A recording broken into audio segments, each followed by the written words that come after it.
Guys आज हम review करेंगे OMSM का सर्टिफाइड कॉपी। और आपको मैं बता दूं इसमें मुझे मिले हैं 43 मार्क्स और इंस्टीट्यूट ने मुझे 1 मार्क शायद से ग्रेस मार्क्स दिया हुआ है यहाँ पे। एंड आपको ये बता दूं कि मेरे को एमसीक्यू में 16 मार्क्स है। उसके पीछे का रीज़न ये है कि एमसीक्यू में इतना लो मिलने का, बिकॉज मैंने एमसीक्यू बैंक नहीं करके गया था, ये मेरी पहली मिस्टेक थी। देन उसके बाद में मैंने बुक के क्वेश्चन जो रहते हैं वो उनको इग्नोर कर दिया था, स्टडी मैट के क्वेश्चंस को इग्नोर कर दिया था एमसीक्यूज़ के। वो मेरी सेकेंड मिस्टेक थी। देन उसके बाद में आपको बता दूं प्रीवियस ईयर के questions and model question paper इनके बेसिस पे ही मैंने 16 मार्क्स स्कोर किया है। बाकी मैंने एमसीक्यू कहीं से नहीं किया था और कुछ एमसीक्यूज़ मैंने ठोक के भी रखे थे, वो भी गलत हो गए थे मेरे। तो आपको बता दूं MCQs are must important to score 50+। तो एमसीक्यू पे ज़्यादा फोकस करना rather than focusing on other chapters, वो main focus should be on MCQs. And मैंने वैसे भी एमसीक्यूज़ आपको दे दिए हैं OMSM के, तो आप वहाँ से कर सकते हो। तो सबसे पहले चालू करते हैं कि क्वेश्चन नंबर 4A से मैंने चालू किया था असाइनमेंट का क्वेश्चन। और यहाँ पे देख सकते हैं कि मैंने पहले ही क्वेश्चन में हक दिया था। ठीक है, पहले ही क्वेश्चन में हक दिया था। ठीक है, यहाँ पे देखो first Impress is last impression, ऐसा कुछ नहीं होता। मैंने पहला ही क्वेश्चन मेरा पूरा गलत हो गया था, मैंने गलत क्यों तो कट करके नया क्वेश्चन लिख दिया था, क्वेश्चन नंबर 4 सब पार्ट ए। ठीक है, उसके बाद में देखो मैंने यहाँ पे असाइनमेंट का क्वेश्चन इतने अच्छे से किया था ना, रॉ मैट्रिक्स लिखा, उसके बाद इसका ये लिखा, टेबल बनाया। देखो मैंने कभी भी लाइन नहीं मारी है, किधर भी प्रेजेंटेशन में लाइन नहीं मारी है, फिर भी मुझे अच्छे से मार्क्स मिला है। जब असाइनमेंट आप करने जाते हो तो आपको ये लिखना इंपॉर्टेंट है, every column does not contain zero. ठीक है, ऐसा सब कुछ लिखना आपको आना चाहिए। देखो कॉलम मैट्रिक्स में भी मैंने कुछ ना कुछ एक दो लाइन में एक्सप्लेन करना है टेबल में एग्जैक्टली हुआ क्या है। ठीक है, यहाँ पे देखो, यहाँ पे मैंने 4:4 matrix structure, this is optimistic, ऐसा वाला लिख के छोड़ दिया है। तो जिससे कि क्या होगा ना, आपको 7/7 मार्क्स मिलने के लिए काफ़ी चांसेस बढ़ जाएंगे। अगर आप ये नहीं लिखोगे तो आपके चांसेस कम ही होते हैं मार्क्स मिलने के। देन यहाँ पे मेरे को इतना सा लिखने के लिए मेरे को 5 मार्क्स मिला, इतना सब कुछ लिखने के बाद।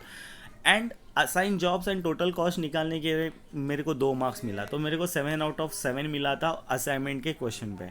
ठीक है, मुझे ज़्यादा मार्क्स नहीं मिले OMSM में, बट जितना भी पेपर मैंने अटेंड किया मैंने 7/7 तो मार्क्स लिए ही लिए। ठीक है, ये सीक्वेंस का क्वेश्चन था। सीक्वेंस के क्वेश्चन में भी देखो टेबल 1, ये जो टेबल एक पहला टेबल था उसको 3 मार्क्स मिले हैं, बाकी दूसरा टेबल था उसको 3 मार्क्स मिले हैं। मेरा फाइनल आंसर गलत भी हो गया, फिर भी मुझे इंस्टीट्यूट ने स्टेप मार्किंग दिया हुआ है। तो आपको भी इसी तरह से टेबल बना के चलना है। फॉर एग्जाम्पल मान लो कि आपको रैंडम नंबर आता नहीं है बनाना, बट आपको यही आता है बनाना, तो आप ये बना के 3 मार्क्स ले सकते हो एज योर विश। और आपको अगर ये टेबल नहीं आता बट ये रैंडम नंबर बनाना आता है, तो आप ये बना के भी 3 मार्क्स ले सकते हो। इंस्टीट्यूट आपको मार्क्स अलॉट कर देगा, इवन दो आपको फाइनल आंसर गलत आता है फिर भी आपको वो मार्क्स अलॉट कर देता है। ठीक है, देन हम आते हैं ये वाले क्वेश्चन पे। नेटवर्क डायग्राम का क्वेश्चन काफ़ी इजी क्वेश्चन है, और ये क्वेश्चन दिसंबर 2024 का क्वेश्चन मैंने मेरे टेलीग्राम चैनल पे एक्सप्लेन किया है, जाकर देख लेना। इन नेटवर्क डायग्राम जिसका भी कमज़ोर है वो स्ट्रांग हो जाएगा, और मुझे कमेंट करके बताना कि कैसे लगा आपको। तो यहाँ पे ऑप्टिमिस्टिक, मोस्ट लाइकली, पेसिमिस्टिक, ये वाला क्वेश्चन आया था, तो मुझे पता था ये क्वेश्चन कैसे करना है क्योंकि मैंने इसका फॉर्मूला देख के गया था। ठीक है, एंड देखो कितने अच्छे से लिखा है मैंने, लाइन्स वाइन्स कुछ मारने का नहीं है, ठीक से लिखना है अपने को बस।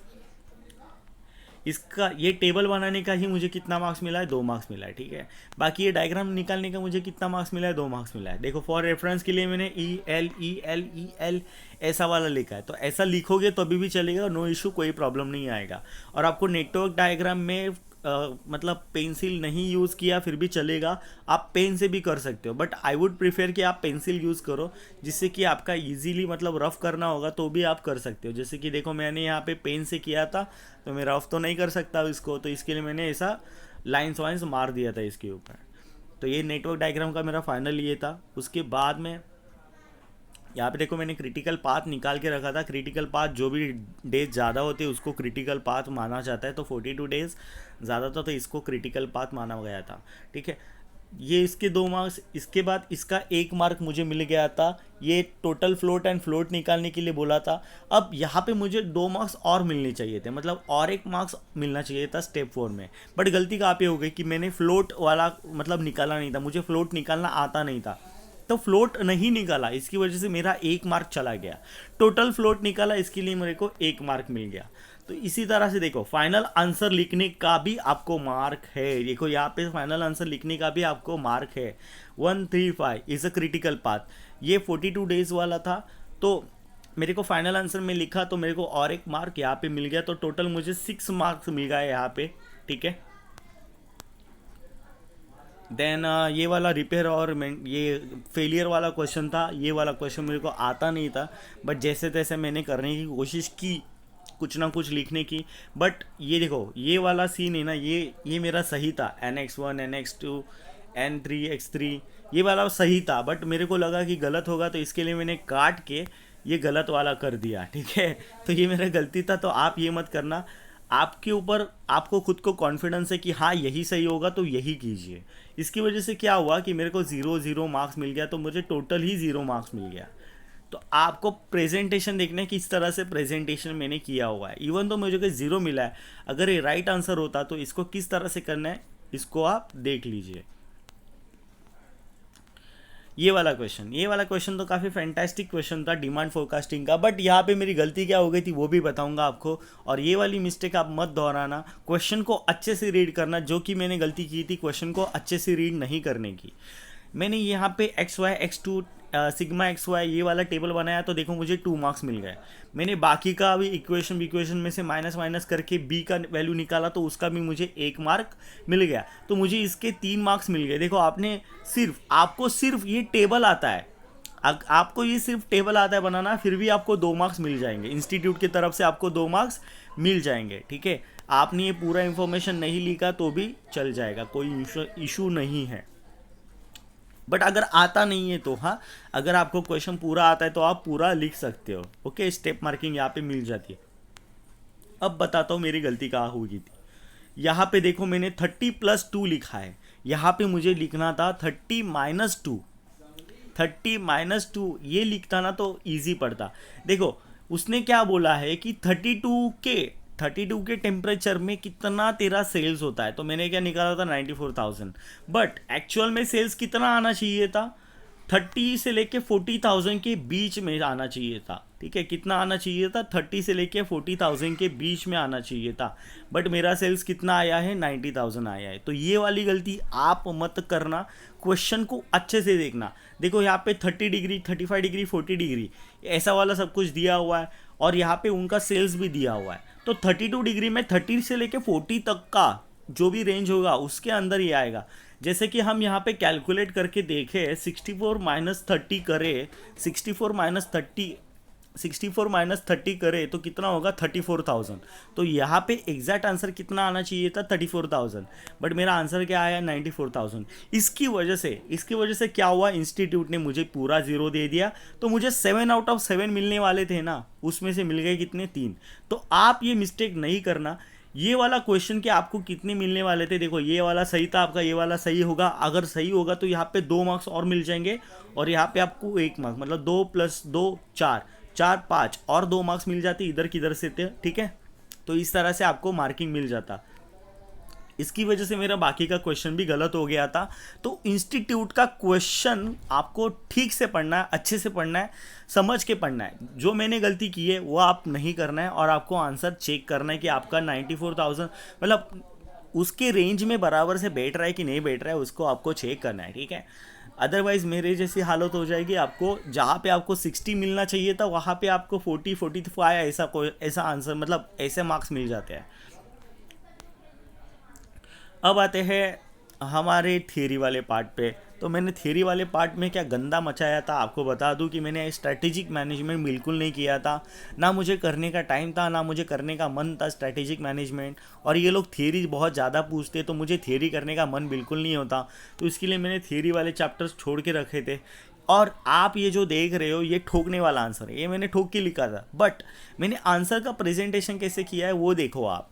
मैंने आंसर का प्रेजेंटेशन पैराग्राफ में नहीं, पॉइंट वाइज किया है। यहाँ पे देखो 1 पॉइंट हो गया, 2 पॉइंट हो गया, 3 पॉइंट हो गया, 4 पॉइंट हो गया, 5 पॉइंट हो गया, 6 पॉइंट हो गया। इस तरह से मैंने पॉइंट्स में आंसर किया है। आपको भी इसी तरह से आंसर करना है। अगर ये मेरे आंसर्स का पॉइंट्स सही होता ना तो मुझे 6 नहीं तो 5 मार्क्स तो आराम से मिल जाते हैं। बट ये मेरा आंसर सही नहीं था, मैंने ठोक के लिखा था, इसके लिए मुझे कितना मार्क्स मिला है, 1 मार्क मिला है। तो इंस्टीट्यूट ठोकने के भी मार्क्स देता है, आपको 1 मार्क तो दे ही देगा, ठीक है, जैसे कि मेरे को दिया है। अब आते हैं बिजनेस एनवायरनमेंट पे। ये बिजनेस एनवायरनमेंट का क्वेश्चन था, ये बिजनेस एनवायरनमेंट का क्वेश्चन भी मैंने ठोक के लिखा था, ठीक है। यहाँ पे भी देखो, मैंने कभी भी पैराग्राफ वाला सिचुएशन अडॉप्ट ही नहीं किया है। मैंने हर बार थियरी में बोला है कि आपको पॉइंट वाइज ही चलना है और पॉइंट वाइज ही आपको आंसर लिखना है। देखो, इस तरह से ही आपको आंसर लिखना है। मैं मान के चलता हूँ कि आपको स्ट्रैटेजिक मैनेजमेंट के आंसर काफ़ी अच्छे से आते हैं, तो आप जब आंसर करोगे तो ये पॉइंट वाइज आपको आंसर करना है। अदरवाइज आप पॉइंट वाइज आंसर नहीं करोगे तो इंस्टीट्यूट आपका आंसर देखेगा भी नहीं। जिस तरह से मेरा ठोका हुआ आंसर देखा है, आपका सही आंसर होगा फिर भी नहीं देखेगा। और यहाँ पे एक दूसरा वाला क्वेश्चन था स्ट्रैटेजिक मैनेजमेंट का, ये वाला क्वेश्चन भी मैंने ठोक के लिखा था। मतलब ऑलमोस्ट आप समझ सकते हो कि थियरी वाला पार्ट जो भी है मैंने ठोक के लिखा था। तो ये वाला ठोक के लिखा था तो मुझे यहाँ पे 2 मार्क्स मिल गए। देखो, जहाँ पे सही होगा ना वहाँ पे इंस्टीट्यूट आपको मार्क्स दे ही देगा। जैसे कि मैंने यहाँ पे स्ट्रैटेजिक इम्प्लीमेंटेशन का हेडलाइन लिख दिया और स्ट्रैटेजिक इवैल्यूएशन एंड कंट्रोल इसका भी हेडलाइन लिख दिया और उसके नीचे इंफॉर्मेशन लिख दी। मुझे तो लगता है कि मेरे को सिर्फ हेडलाइन के ही मार्क्स मिले हैं इसमें, ठीक है। अदरवाइज मैंने अंदर क्या कंटेंट लिखा है वो मेरे को भी नहीं पता इतना खतरनाक कंटेंट है वो। तो आपको एक बात पता चली कि थियरी में एसएम के आंसर कैसे लिखने हैं, पॉइंट वाइज लिखने हैं। अगर आप पॉइंट वाइज लिखोगे तो आपको 3 नहीं तो 4 मार्क्स तो आराम से मिल जाएंगे, और ज़्यादा ही आंसर आपका अच्छा है तो आपको 6 मार्क्स मिल जाएंगे। 7 मार्क्स तो ऑलमोस्ट थोड़ा मिलना मतलब मुश्किल है। यहाँ पे देखो, ये ओएम का थियरी का क्वेश्चन था, ठीक है, डिज़ाइन थिंकिंग वाला एक क्वेश्चन था। तो मुझे जितने भी पॉइंट्स याद थे मैंने डाल दिए थे। देखो यहाँ पे मेरे को, देखो यहाँ पे इम्पैसिस इसका पॉइंट डाल दिया, डिफाइन इसका भी पॉइंट डाल दिया, क्रिएटिव इसका भी पॉइंट डाल दिया। तो जितने भी आपको पॉइंट्स आते हैं ना उसको आप डाल दो। मतलब इसने मेरे को सिर्फ पॉइंट्स के ही आंसर का मतलब पॉइंट्स ही लिखे थे मैंने, और उनको कुछ ना कुछ ठोक के करके मतलब मैंने कंटेंट डालने की कोशिश की थी। तो वही मेरा इधर थे, ठीक है, और इसके ही मुझे आंसर के मार्क्स मिले हैं। तो इसी तरह से मैंने अपना पूरा ओएम किया था। और आप मेरे को जज करोगे अभी कि यार ऐसा कैसा मतलब पेपर लिखा है, बट आप जज करने से पहले ये देखो कि मैंने कुछ कुछ सब्जेक्ट्स में, कुछ कुछ टॉपिक्स में 7 आउट ऑफ 7 लिए हैं, कुछ में 7 में से 6 लिए हैं, कुछ में 3 नहीं तो 4 लिए हैं। कुछ ना कुछ मार्क्स मैंने गेन किए हैं। मैंने ऐसा कुछ ना छोड़ के नहीं गया है, इसकी वजह से मैं पास हुआ हूँ। अदरवाइज मेरे पास होने के भी लाले थे, ठीक है। तो आपको मैं बता दूं, आपको मेन फोकस करना है एमसीक्यूज पे। आपको असाइनमेंट, सीक्वेंस और लाइन बैलेंसिंग, अदरवाइज कौन सा और टॉपिक्स होंगे उनके ऊपर ज़्यादा फोकस करना है। Rather focus on practical chapters पे काफ़ी फोकस करिए, बिकॉज उसमें इंस्टीट्यूट आपके 7 आउट ऑफ 7, 6 आउट ऑफ 6 इस तरह से मार्क्स आपको दे ही देगा। जैसे कि मेरे को 3 बार इंस्टीट्यूट ने मुझे 7, 6, 6 इस तरह के मार्क्स दिए हैं।